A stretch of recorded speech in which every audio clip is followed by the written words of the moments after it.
और जरूरी सवाल कि क्या आपको पता है कि देवताओं को नैवेद्य चढ़ाते समय पर्दा क्यों किया जाता है या आंखें क्यों बंद की जाती हैं? अगर नहीं तो आइए जानते हैं पंडित जी से। पंडित जी, इसकी क्या वजह है कि नैवेद्य चढ़ाने के दौरान पर्दा किया जाता है या फिर आंखें बंद की जाती है? देखिए, ऐसा है कि हर जगह नहीं, हर जगह पर्दा नहीं किया जाता है, लेकिन बड़े बड़े मंदिरों में जहाँ देवताओं का श्रृंगार पूजन होता है वहाँ तो पर्दा किया ही जाता है।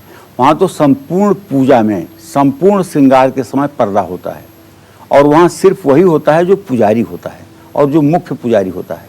दर्शनार्थी या श्रद्धालु उसको नहीं देख पाते हैं।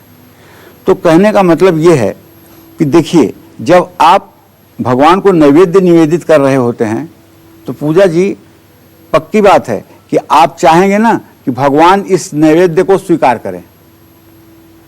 तो क्या आप जानते हैं देवता को नैवेद्य अर्पित करते समय अपनी आंखें क्यों बंद की जाती है या पर्दा क्यों ढका जाता है?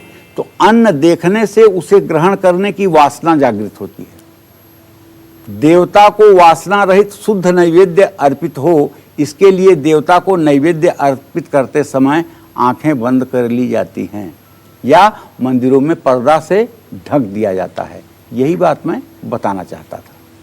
तो नैवेद्य में जब आंखें बंद करते हैं ना, जैसे गणेश जी को लड्डू चढ़ा रहे हैं, आंखें जब आपने बंद किया और लड्डू हाथ में लिया, प्रसाद निवेदित किया, तो आप कल्पना करते हैं कि पीला चतुर्दल कमल का फूल है, उस पर पीताम्बर धारण किए हुए गणेश जी बैठे हुए हैं प्रसन्न मुद्रा में, और आप उनके सामने ये कटोरे में लड्डू का भोग लगा रहे हैं और भगवान गणेश इसको स्वीकार कर रहे हैं। ये भाव जब आपके मन में आता है तो आपकी पूजा साकार हो जाती है।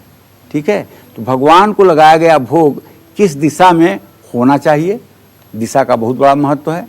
और किस दिशा में भोग में तुलसी डालनी चाहिए, किस भोग में तुलसी बिल्कुल नहीं डालनी चाहिए, ये सब बताऊंगा मैं आपको बस थोड़ी देर में। बड़े काम की जानकारियां हैं, देखते रहिए। तो जैसा कि पंडित जी ने बताया कि भगवान को भोग लगाने के लिए पीतल के बर्तन और केले का पत्ता सबसे उत्तम माना गया है। लेकिन अगर आपके पास ना तो पीतल के बर्तन है और ना ही केले के पत्ते की व्यवस्था हो पाती है, तो ऐसे में आपको भगवान को कैसे भोग लगाना चाहिए, इस बारे में जानते हैं। देखिए, जो लोग रोज पूजा करते हैं तो एक दिन व्यवस्था नहीं हो पाएगी, 2 दिन व्यवस्था नहीं हो पाएगी, तीसरे दिन तो व्यवस्था कर ही लेंगे।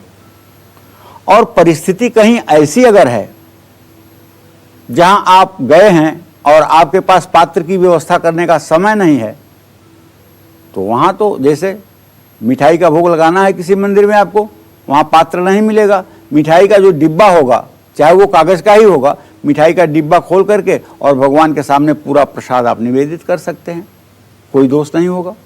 इसी तरह से फल टोकरी में है, उसे आप पूरा भगवान के सामने धो करके निवेदित कर सकते हैं, इसका आपको पुण्य फल प्राप्त होगा। लेकिन जब आप घर में पूजा करेंगे तब तो सारी व्यवस्था होकर ही रहेगी ना, तब तो आपको पीतल का बर्तन मिलेगा ही।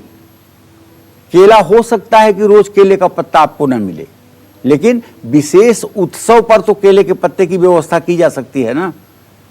इसीलिए सत्यनारायण भगवान की जो कथा कही जाती है, कथा की जाती है, चौकी के चारों तरफ केले का पत्ता बांधा जाता है और 5वां पत्ता पीछे की तरफ से लगाया जाता है कि केले के पत्ते की अनिवार्यता हो, और केले के जो पत्ते होते हैं उसी पे पंजीरी रख करके लोगों को प्रसाद के रूप में भी बांटी जाती है। और इस बीच कालचक्र दर्शक सारिका जुड़ी है हमारे साथ दिल्ली से। बहुत स्वागत है आपका, अपना सवाल पूछिए सारिका। हेलो। हाँ, बोलो बेटा। पंडित जी नमस्ते। सुखी रहो। पंडित जी, मेरा 2 क्वेश्चन है। एक तो मेरी बड़ी दीदी की गुड़िया है, उसकी मम्मी 2 साल की थी तो वो उसको कैंसर हो गया था तो वो गुजर गई। तो वो अभी अपनी मामा मामी के पास रहती है। तो वो बोल रही है मैं दिल्ली में पढ़ूंगी डॉक्टरी, लेकिन हम लोग बहुत गरीब है, जैसे हम डॉक्टरी नहीं पढ़ा सकते। वो 10th का पेपर दिए, उसका रिजल्ट कैसे आएगा और वो क्या बनेगी, उसको किस लाइन में जाना है। और एक पंडित जी, नवरात्रि में मैंने नारियल रखा था चौकी पे, तो वो चौकी पे नारियल जब 9वीं के दिन मैं खोली उठाई तो उसमें ना 2 आँखें बनी हुई थी और नीचे से क्रैक था। तो मैं पंडित जी से पूछी तो वो बोले अपने मंदिर में रखो। तो आप मुझे बताइए मैं क्या करूँ। ठीक है, देखो मैं एक बार बताऊं बेटा कि मतलब कि बच्ची के भविष्य के बारे में तो मैं ये कह सकता हूं कि आपत्ति जरूर है, लेकिन वो ठीक ढंग से व्यतीत होगा। और जहां तक नारियल का प्रश्न है, अगर उसमें 2 आंखें दिखी हैं तो निश्चित रूप से वो आपके लिए फायदेमंद है। उसको आपको पूजा स्थान में न रख करके ज़मीन के अंदर कहीं गाड़ देना चाहिए था, फिर उसमें से नारियल का पेड़ निकल करके बाहर आ जाता।